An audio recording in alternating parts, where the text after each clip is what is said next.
Dating world, guys, can be difficult to navigate, says my prompter, but are you inadvertently putting roadblocks in your own way by dating someone for what you perceive to be their potential?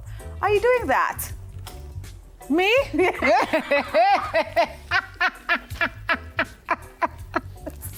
That would be a hard no, because I'm currently not dating anyone. So yeah, no, Sorry, I'm not doing that. Really at you, but I mean, thanks for answering. Oh, well, you hey.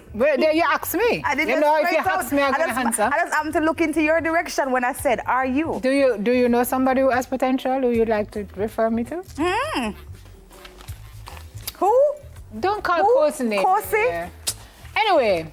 We're going to need to do an interview. We're going to need to do an intervention. Oh, okay. All right. We're talking you through this morning how you can know if you're dating somebody for their potential. You know what they can be instead of like who they really are. Now, if you learn science, you will know potential energy is what can be, but we don't always step into our potential, right? And so some people get stuck on this hamster wheel of saying, he'll do better. It's going to get better, Deb. I see it. It will happen. Things will manifest because he has the potentiality. Yeah. And he's learning to hear God's call. And his voice or call is what? Voice. And because voice trying to make the right choice. To make the right choice. Got a rhyme. He's a possibility. He's a promise to be everything God wants. Listen, but you know the truth though. Is that same? No, all of us have potential. Yeah, but not all of us use it, miss. Some people potential is on the chair bottom because they sit on it for all of their life. Until you've had engagements over a period of time to know. Someone stop looking at me like that now, please. You're piercing my face though, seriously. What is Debbie saying? I am just saying, you don't meet you would like to meet somebody who is whole and ready, but none of us, if we're to be completely honest, are whole and ready, packaged to be taken off the shelf. Well, then none of us potentialites. No. I am very whole. You think, I am not pizza. Like all of you is 100% whole. You would say you've come to the most actualized parts of you, like all of you. So whole. Okay. I couldn't be wholer.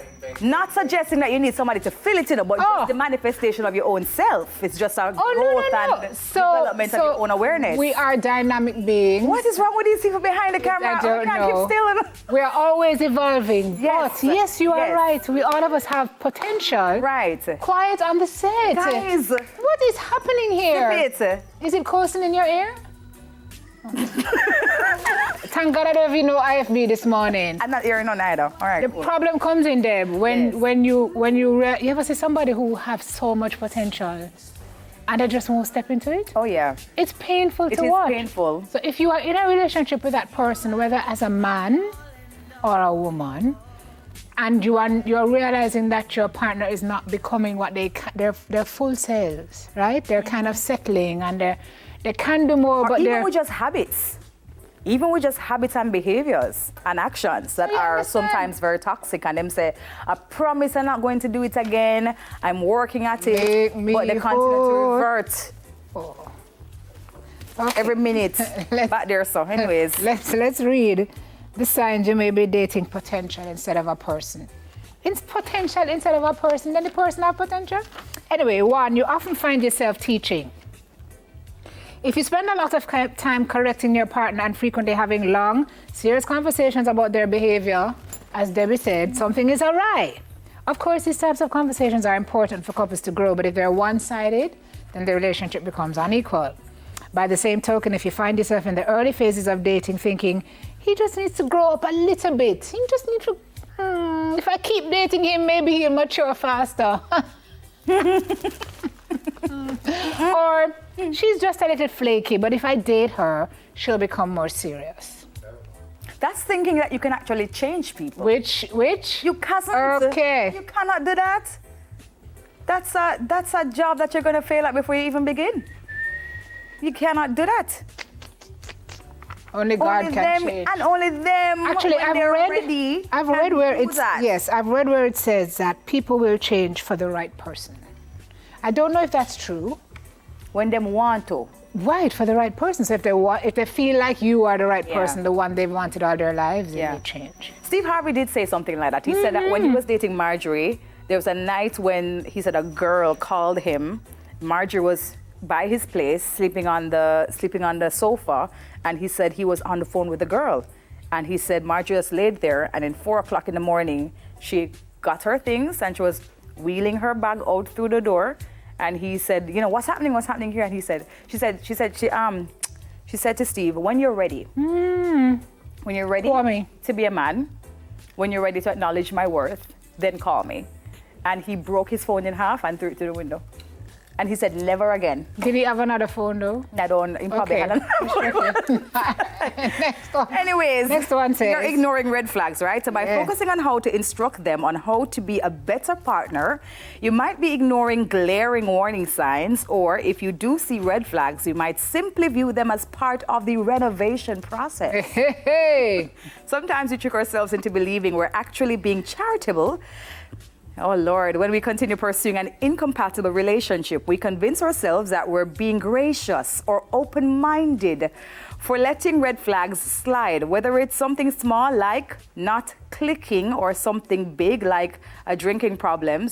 Red flags typically indicate a fundamental problem that you can't fix, including abuse. And not just physical, verbal, all kind of abuse. It's not an amber flag, folks.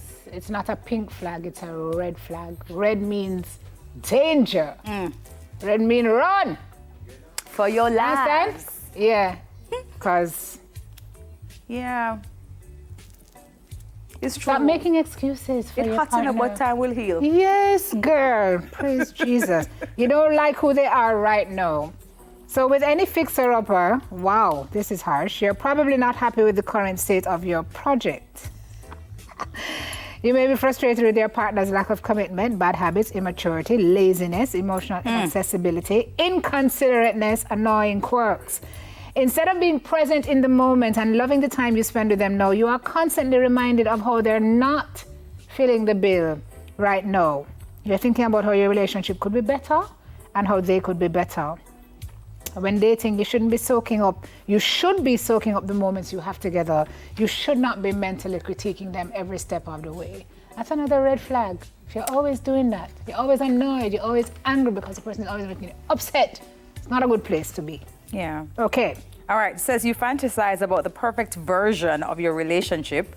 We all daydream about future relationships, but if your daydreams revolve around the completion of your fixer-upper, why are they calling the people in fixer-uppers on projects? It's not right. It's pure fantasy. If you find yourself thinking, our relationship will be good when, fill in the blank, when you stop annoying me, changes, you're setting up yourself rather for disappointment. Going into a relationship with the expectation of your significant other changing for you will only create conflict down the road. Now, ultimately, we're all responsible for our own growth, and nobody has the right to enforce change upon someone else, as I was saying earlier on. So date them for who they are right now and not who you want them to be, which is true. And whatever you sign up for, you have to accept it. Yes. Yeah. And the next one says you are disproportionately afraid of losing them. Unfortunately, dating someone's potential is usually a reflection of your own issues and not theirs. Oh, Weep. A sure way to determine whether you've fallen into this unhealthy type of dating is to gauge your emotional state when thinking about a breakup. Dating potential is usually a sign of your own insecurities and lack of self-esteem.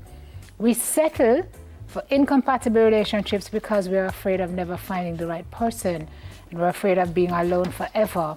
We're afraid that we'll have no worth if they leave us, and fear is the main motivator in the relationship, not love, which is always an unstable foundation. Karen White have a song, I'd rather be alone than be here unhappy. You know that song? Oh, yeah. Oh, I'd rather be alone than be here, yeah. I mean, what is the point of being with someone who makes you feel badly about yourself, or you are with someone who makes you feel more alone than when you're by yourself? Yeah. If you are in a relationship and you're lonely, You're not in a relationship. But you don't need help to feel lonely. You can't feel lonely by You're yourself. alone in that ship at all. You're alone on the ship. That boat there, that is a relation boat. Relation gone to the door? You're alone upon it. Yeah. Other than that, throw yourself a life raft. Okay, we have time. Can do the last one. All right. So no, we don't. Yeah, we do. All right. So it says stop the cycle because these incompatible fixer-upper relationships rarely work out. The eventual breakup affirms the pessimistic belief that you'll never find someone, thus perpetuating the cycle of settling, fixing, and forcing a connection. Usually, bad dating habits are a result of past wounds. It's important that we address them so we can pursue healthy relationships in the future. Investing in therapy and learning how to manage unhealthy dating tendencies can save you from a lifetime of pain and disappointment. Do the work. And intentionally praying for healing from past wounds allows God to actively work within your life if you're a praying person, right? So true self-esteem comes from knowing that you were made in God's image and that you're already unconditionally loved by Him. Taking the time to truly know your self-worth will transform your life and love you for you and the relationship within it. So you have to do some self-work before you try to work for other people. Up the tune. Yes. Crazy. Run it. I am. I won't be a fool. A fool for love. Are you? 'Cause I know I'd rather be alone than be here unhappy. It's true. I'm not gonna choose. Oh, yes. Choose for you. 'Cause I know I'd rather be alone With my dog and my than be cat. here on. Okay, the ad-lib them body now with our dog and our cat. All right, that is it for Girl Talk. What a bit of preaching this morning. Oh, September. Let's move on. Is Polycystic Ovary Syndrome Awareness Month. And if you don't know what that is, stick around for the causes, the symptoms, and the treatment when we return from the break. More tune.